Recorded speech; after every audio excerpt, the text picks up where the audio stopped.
hacia una auténtica diaconía femenina. La unción de Betania, con el protagonismo de una mujer anónima y el marco que Jesús plantea en torno a la presencia constante de los pobres como invitación al servicio, ofrece un punto de partida adecuado para reflexionar sobre el servicio de las mujeres en la Iglesia desde la perspectiva de una auténtica diaconía femenina. En este sentido, conviene remitirnos en primer lugar a la única referencia neotestamentaria que menciona expresamente a una diaconisa en la iglesia primitiva. Es la que San Pablo presenta en su carta a los Romanos, capítulo 16, versículo 1, Febe. Dice San Pablo en esta cita bíblica: os recomiendo a nuestra hermana Febe, diaconisa de la iglesia de Céncreas. La persona encargada de llevar la carta a los romanos a mediados de los años 50 del siglo I fue esta mujer, Febe. Ella era una cristiana de Céncreas, un puerto marítimo situado en el Golfo de Salónica, a unos 10 kilómetros de la ciudad de Corinto, como lo refiere el capítulo 18, versículo 18 de los Hechos de los Apóstoles. Febe desempeñaba el papel de servidora o diaconisa en esta comunidad de Céncreas. Febe, cuyo nombre significa literalmente la brillante o señora sol, desempeñaba un papel relevante en la comunidad cristiana. No solo era una protectora, título de gran consideración en aquella época, sino que también se le llama diáconos, término masculino que designa una función y puede aplicarse tanto a un hombre como a una mujer, en principio sin necesidad de traducirlo como diaconisa. La palabra diáconos está en la raíz del vocabulario ministerial. El término latino minister corresponde al griego diáconos y sugiere al menos una responsabilidad de servicio hacia los fieles. De ahí la recomendación paulina: poneos a su disposición en todo lo que necesite de vosotros. Este título funcional ya era conocido en tiempos de Pablo, como se aprecia en la carta a los Filipenses capítulo 1, versículo 1, donde se menciona a los obispos y a los servidores, diaconoi en plural. Aunque no se conoce con exactitud qué funciones precisas desempeñaban entonces, es evidente que el término diáconos, que significa literalmente servidor o el que sirve a la mesa, se relaciona estrechamente con la cena del Señor y también con la vida litúrgica de la comunidad cristiana. Para la exégesis bíblica, el papel de las diaconisas, según esta cita neotestamentaria, encuentra el primer indicio de su existencia en la iglesia primitiva, una institución que parece estar ya presupuesta en la célebre carta de Plinio el Joven al emperador Trajano, escrita hacia el año 111. En ella se menciona a dos esclavas que eran llamadas ministras. Sin embargo, en principio para la exegética no resulta sencillo determinar con precisión cuáles eran las funciones de estas diaconisas.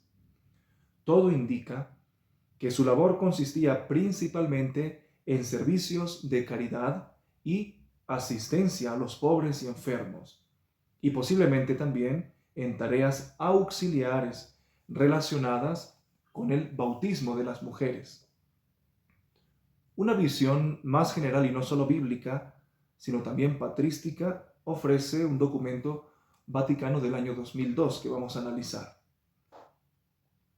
Conviene considerar entonces la posición de la Iglesia Católica respecto al diaconado femenino, tal como se presenta en el documento de la Comisión Teológica Internacional titulado el diaconado, evolución y perspectivas del año 2002.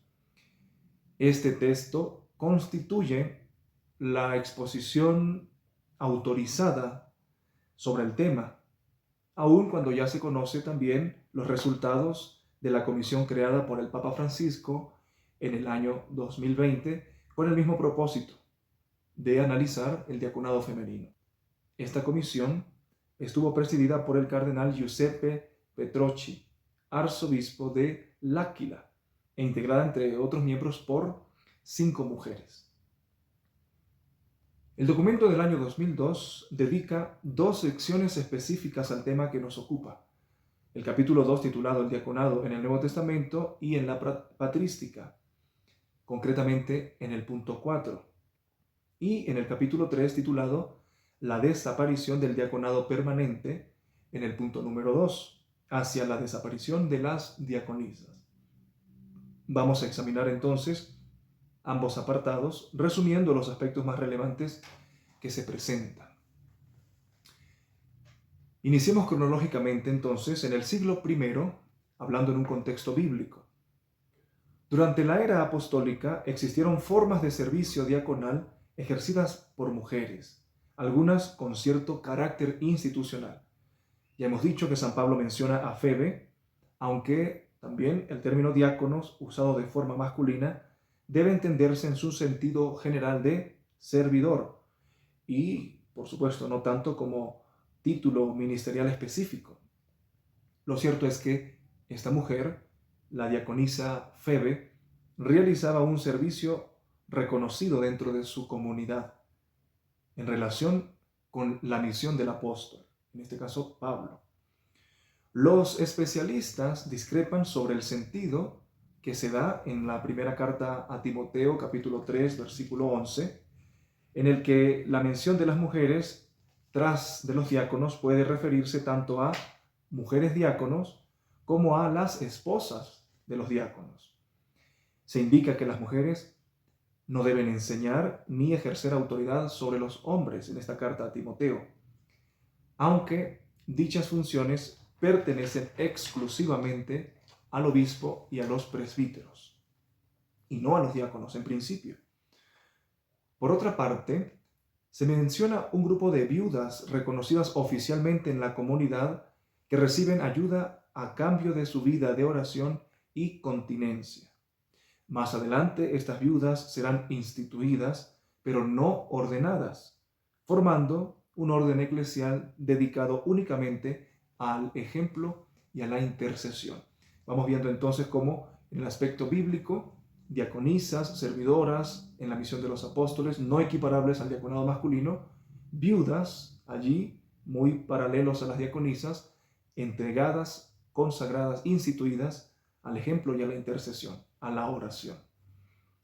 Ya en el siglo II, a comienzos de este siglo, el gobernador Plinio el Joven hace referencia a 2 mujeres llamadas ministras por los cristianos, término que probablemente traduce el griego diakonoe, servidores.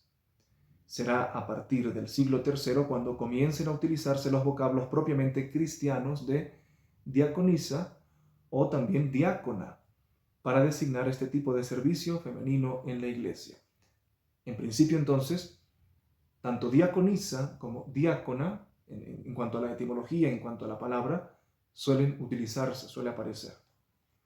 En el siglo III, en algunas regiones como Siria Oriental y Constantinopla, se constata la existencia de un ministerio eclesial femenino ejercido por las diaconisas.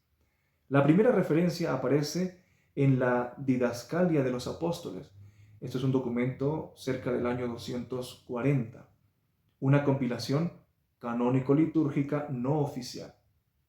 Aquí, el obispo es presentado como cabeza de una pequeña comunidad asistido por diáconos y por diaconisas, quienes aparecen por primera vez en un documento eclesiástico. Según una analogía simbólica, el obispo representaría a Dios Padre, el diácono a Cristo y la diaconisa al Espíritu Santo. Sin embargo, no se trata de una ordenación sacramental, sino de un servicio dentro de la comunidad. En este documento, la didascalia, se destaca la dimensión caritativa del ministerio de los diáconos y de las diaconisas, presentándolos como una sola alma en dos cuerpos, siguiendo el ejemplo de la diaconía de Cristo. Sin embargo, no existe una igualdad funcional entre ambos.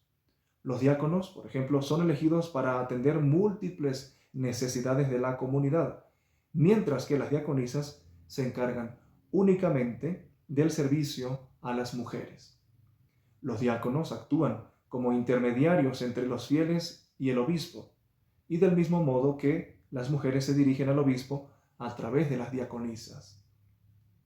Las diaconisas, entonces, tenían funciones específicas relacionadas exclusivamente con las mujeres, como por ejemplo ungirlas en el bautismo e instruir a las recién bautizadas, visitar a las creyentes, especialmente a las mujeres enfermas. Pero las diaconisas no podían bautizar ni participar en la liturgia eucarística. Con el tiempo adquirieron mayor relevancia que las viudas, cuyo papel se limitaba a la oración, sin facultad para enseñar ni administrar los bautismos. En el siglo IV, las constituciones apostólicas, cerca del año 380, recopilan y adaptan textos como la didascalia, la didaché y la tradición apostólica, influyendo duraderamente en la disciplina de las ordenaciones orientales, aunque sin carácter oficial. En ellas se prevé la imposición de manos y la invocación del Espíritu Santo no solo para obispos, presbíteros y diáconos, sino también para diaconisas, subdiáconos y lectores. La categoría de cleros se amplía a todos los que ejercen un ministerio litúrgico y son sostenidos por la Iglesia, por lo que las diaconisas son consideradas en el siglo IV parte del clero, a diferencia de las viudas, que quedan definitivamente excluidas. La entrada en función de las diaconisas se hace por una imposición de manos que confiere el Espíritu Santo, al igual que, por ejemplo, para los lectores. El obispo decía la siguiente oración: Dios eterno, Padre de nuestro Señor Jesucristo, Creador del hombre y de la mujer, tú que llenaste de espíritu a Miriam, Débora, Ana y Hulda, que no has juzgado indigno que tu Hijo, el unigénito, naciese de una mujer, tú que en la tienda del testimonio y en el templo has instituido guardianas para tus santas puertas, tú mismo mira ahora a esta tu sierva que está aquí presente, propuesta para el diaconado. Otórgale el Espíritu Santo y purifícala de toda impureza de la carne y del espíritu, para que pueda desempeñar dignamente el oficio que le ha sido confiado para tu gloria y para la alabanza de tu Cristo, por quien a ti sean gloria y adoración en el Espíritu Santo por los siglos. Amén. Esta era la oración que decía el obispo al momento de imponer las manos e instituir a las diaconisas. Hablamos del siglo IV. Las constituciones apostólicas colocan a las diaconisas por encima de los subdiáconos, aunque, a diferencia de estos, no reciben una ordenación plena. Se les prohíbe toda función litúrgica, pero se amplían sus tareas comunitarias, especialmente el servicio a las mujeres y la mediación entre ellas y el obispo. Representan las diaconisas simbólicamente al Espíritu Santo, aunque deben actuar siempre bajo la autoridad del diácono y se encargan de vigilar las entradas reservadas a las mujeres durante las asambleas. Sus funciones se resumen de esta forma: la diaconisa no bendice y nada hace de lo que le corresponde hacer a los presbíteros y diáconos, pero guarda las puertas y asiste a los presbíteros en el bautismo de las mujeres a causa de la decencia. Epifanio de Salamina, en el año 375, confirma la existencia del orden de las diaconisas, aclarando que no ejercían funciones sacerdotales, sino que su servicio respondía a razones de decoro femenino durante el bautismo. Posteriormente, una ley del emperador Teodosio, en el año 390, fijó la edad mínima para ser diaconisa en 60 años, aunque fue pronto revocada. Más tarde, el Concilio de Calcedonia, en el Canon 15, redujo esa edad a 40 años y prohibió el matrimonio posterior. En el siglo IV, la época de las diaconisas, se adopta un modo de vida similar al de las monjas actualmente, llegando incluso a dirigir comunidades femeninas, como lo señala Gregorio de Nisa. Aunque no servían en el altar, asistían a las mujeres en el bautismo y en la unción y podían llevar la comunión a las enfermas. Con el tiempo, al desaparecer esas prácticas, las diaconisas pasaron a ser vírgenes o viudas consagradas, dedicadas en la caridad y atención sanitaria de las mujeres, viviendo en monasterios o en sus hogares. En la ciudad de Constantinopla se destacó a la diaconisa Olimpias, superiora de un monasterio femenino y colaboradora íntima de San Juan Crisóstomo, quien consagró sus bienes a la iglesia. Fue ordenada diaconisa junto con 3 compañeras mediante imposición de manos. El Canon 15 del Concilio de Calcedonia confirma esta práctica y señala que su ministerio les prohibía casarse tras la ordenación. Más adelante, en Bizancio, las diaconisas eran ordenadas durante la liturgia eucarística mediante imposición de manos y recibían el horarión o estola. Las 2 franjas se colocaban delante, la una sobre la otra, y recibían también el cáliz que colocaban sobre el altar sin distribuir la comunión. Aunque el rito era similar al de los diáconos, no accedían al altar ni ejercían funciones litúrgicas y la ordenación se destinaba principalmente a las superioras de monasterios femeninos. Mientras tanto, en Occidente, durante los 5 primeros siglos, no existen indicios de la presencia de diaconisas. Varios concilios de los siglos IV y V prohibieron el ministerio de las mujeres y la ordenación de diaconisas. El Ambrosiaster las asoció con los herejes montanistas. En el siglo VI, el título diaconisa se aplicó ocasionalmente a viudas consagradas, lo que llevó al concilio a prohibir tales consagraciones. Y también, ya para el año 533, a excluir de la comunión a las mujeres que, tras recibir la bendición diaconal, volvían a casarse. Además, el término diaconisa se usó también para designar a las abadesas, o como hemos dicho, a las esposas de los diáconos, por analogía con las presbiterisas y las episcopisas, esposas de presbíteros, esposas de obispos. Hasta aquí, como vemos, la revisión histórica muestra que existió un verdadero ministerio de diaconisas, aunque con desarrollo desigual en la Iglesia. Oriente más estructurado, Occidente no tanto. No fue, sin duda alguna, un equivalente femenino del diaconado masculino, sino una auténtica función eclesial. Sin embargo, la naturaleza de su ordenación es debatida. Aunque las constituciones apostólicas sugieren una imposición de manos semejante a la de los diáconos, este testimonio es único y discutido, por lo que no queda claro si dicha imposición era equiparable a la de los diáconos o más bien similar a la de los subdiáconos y lectores. Veamos entonces ahora lo que dice el documento del año 2002 sobre la desaparición de las diaconisas. Estamos analizando de manera cronológica. Desde el siglo X, el ministerio de las diaconisas desaparece prácticamente, quedando vinculado solo a instituciones de beneficencia. Diversos autores constatan que su función, asistir a las mujeres adultas en el bautismo, fue abolida con la práctica del bautismo infantil. Para el siglo XII, según Teodoro Balsamón, la ordenación de diaconisas había caído en desuso y el título se aplicaba solo a monjas o a mujeres consagradas que vivían en monasterios, donde realizaban obras de servicio, obras de caridad, como la educación o los cuidados hospitalarios. A finales del siglo VIII aún se registra la presencia de diaconisas en Roma, aunque su función ya era marginal. El Sacramentario Adrianum incluye una oración para bendecir a la diaconisa, más como rito simbólico que como verdadera ordenación.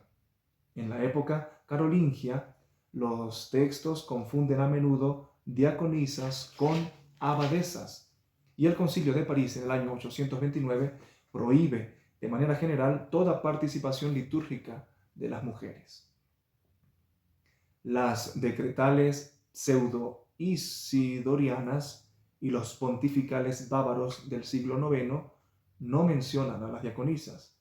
En el pontifical romano germánico de Maguncia del siglo X aún aparece una oración para ordenar diaconisas, que es una simple bendición acompañada de la entrega de insignias por parte del obispo. Insignias como la estola, el velo, el anillo nupcial y la corona. Y por supuesto, el voto de la continencia para ellas.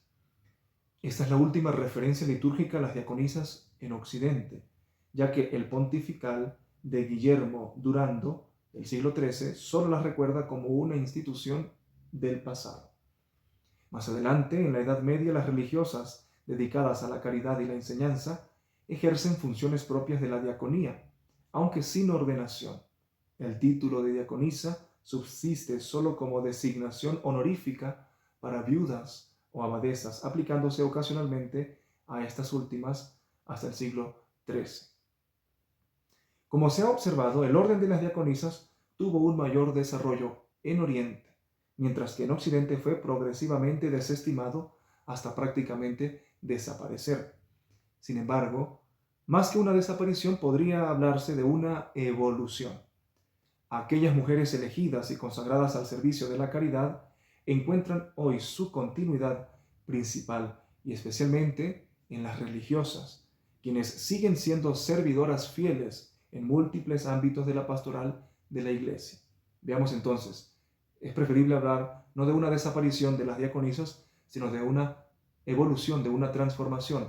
Lo que en principio fueron, como Febe y otras tantas en los primeros siglos, instituidas diaconisas, fueron evolucionando y es a lo que ahora llamamos nosotros y tenemos nuestras religiosas, abadesas, monjas, que se dedican a distintos ámbitos del servicio en la Iglesia. Pero no pensemos únicamente en las religiosas. También debemos reconocer a tantas mujeres que en nuestras parroquias desempeñan un papel protagónico en la vida eclesial.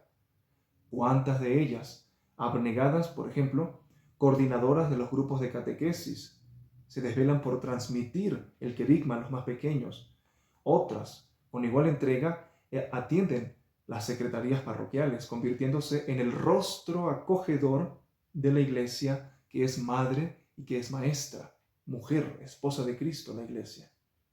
Pensemos asimismo en aquellas mujeres que se preocupan por el bien de todos, especialmente de los más pobres y necesitados, siendo las primeras en promover acciones concretas de ayuda, asistencia y oración.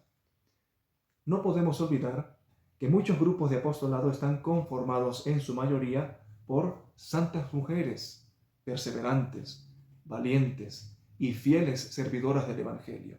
Ellas son las auténticas diaconisas de la Iglesia de hoy. Cuando se habla del diaconado femenino en la Iglesia, no se trata solo de una demanda por acceder al ministerio ordenado, sino de un reconocimiento más pleno del papel y de los dones de la mujer en la vida eclesial. Por ejemplo, el cardenal Víctor Manuel Fernández ha señalado que las mujeres desean ser escuchadas, valoradas y tener autoridad para ejercer sus carismas, pero que la mayoría de las mujeres no pide ser clericalizada.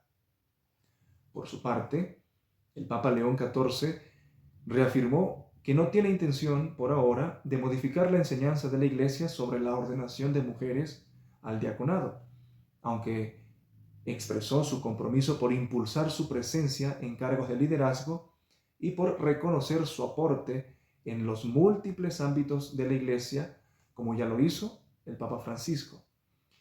De modo que la auténtica diaconía femenina en una iglesia sinodal podría orientarse hacia una mayor participación de la mujer en los procesos de discernimiento y toma de decisiones eclesiales, a través de la escucha atenta, activa y eficaz, más que en verla revestida con alba y estola cruzada, elevando el cáliz en la doxología de la misa o proclamando solemnemente el Evangelio, que son oficios litúrgicos propios del diácono. Es cierto que la historia muestra cómo las diaconisas de la antigüedad llegaron a recibir, sí, la estola. Sin embargo, no significa que debamos retomar necesariamente prácticas que cayeron en desuso.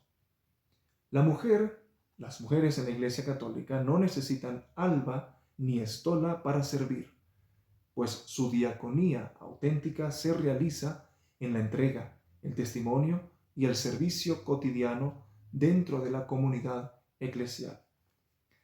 Como es bien sabido, las noticias más recientes provenientes de la Iglesia anglicana informan que ha sido elegida la primera mujer como arzobispo de Westminster, hecho que fue ampliamente celebrado por algunos sectores feministas dentro de la Iglesia católica. Ahora bien, sabemos que la Iglesia anglicana se ha apartado en diversos aspectos del Evangelio de nuestro Señor, no precisamente por haber admitido a las mujeres al orden, sino por otras razones de mayor fondo que afectan su fidelidad doctrinal y eclesial. El catolicismo, nosotros los católicos, no tenemos nada que emular al protestantismo. Si realmente creemos ser la Iglesia fundada por Cristo, llamada a permanecer fiel a su Evangelio y a la tradición apostólica, sin dejarnos llevar por modas, ideologías o presiones externas. Es cierto que para algunos resulta un tanto chocante ver a una mujer revestida, por ejemplo, con ornamentos episcopales, pues la costumbre eclesial ha sido ver tales signos asociados al ministerio de los hombres. Esta incomodidad puede compararse, en cierto modo, con la que provocaría también ver a un varón vestido con hábitos de religiosa, pretendiendo asumir una apariencia o un rol que no le corresponde. En definitiva, la tradición ha acostumbrado a reconocer en cada género, varón y mujer, signos y ornamentos propios, acordes con su identidad y misión dentro de la Iglesia. También es cierto que el servicio no conoce de géneros. El amor a los pobres no es tarea exclusiva de hombres o de mujeres, ni se sirve mejor desde el orden sagrado que desde el laicado. El servicio es un mandato universal, una vocación compartida por todos los bautizados sin distinción ni privilegios, porque el mismo hecho de servir constituye ya en un privilegio y una forma concreta de participar en la misión de Cristo siervo. Pero como vemos, la cuestión no radica en los ornamentos ni en las telas, hábitos o vestiduras que se lleven puestos. Lo que realmente importa es ser fieles al espíritu del Evangelio y a la tradición viva de la Iglesia. Y según la comprensión actual del diaconado, ya sea transitorio o permanente, éste se orienta hacia el ministerio presbiteral. Sabemos además que Jesús no tuvo la intención de admitir a las mujeres al orden sacerdotal. Y en este punto, la enseñanza magisterial de San Juan Pablo II resulta ya clara, firme y definitiva. Pensemos en esto. Ni la mujer anónima de la unción en Betania, ni la suegra de Pedro, cuando fue curada, necesitaron ningún tipo de signo oficial para servir. Lo hicieron desde lo más auténtico de su ser, desde una feminidad que se expresa en gestos concretos de amor a Jesús y a los demás. En la mujer, en las mujeres, habita una vocación natural al servicio, desinteresado y abnegado, semejante a la de una madre que vela por sus hijos. En cada gesto, palabra o acción que una mujer realiza por Dios y por la Iglesia, resplandece María, la fiel servidora del Señor. Vive Febe, la colaboradora de San Pablo, y con ellas tantas mujeres que siguieron y sirvieron a Jesús. Sin ellas, la Iglesia no sería lo que es. Finalmente, recordemos las palabras del cardenal Víctor Manuel Fernández, prefecto del Dicasterio para la Doctrina de la Fe.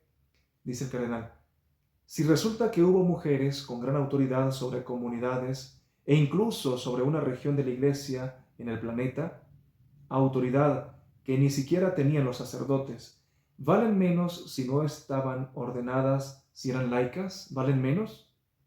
Y aquí entiendo cuando el Papa Francisco dice de no clericalizar a las mujeres. El cardenal Fernández nos invita a mirar con ojos nuevos el modo en que entendemos la autoridad y el servicio dentro de la Iglesia. A lo largo de la historia ha habido mujeres que, sin haber recibido la ordenación sacerdotal, ejercieron una enorme influencia espiritual, pastoral y hasta organizativa sobre comunidades enteras. Su autoridad no provenía de un título clerical, sino de su testimonio, su sabiduría y su fidelidad al Evangelio, como lo vemos en las mujeres que hoy sostienen a la Iglesia.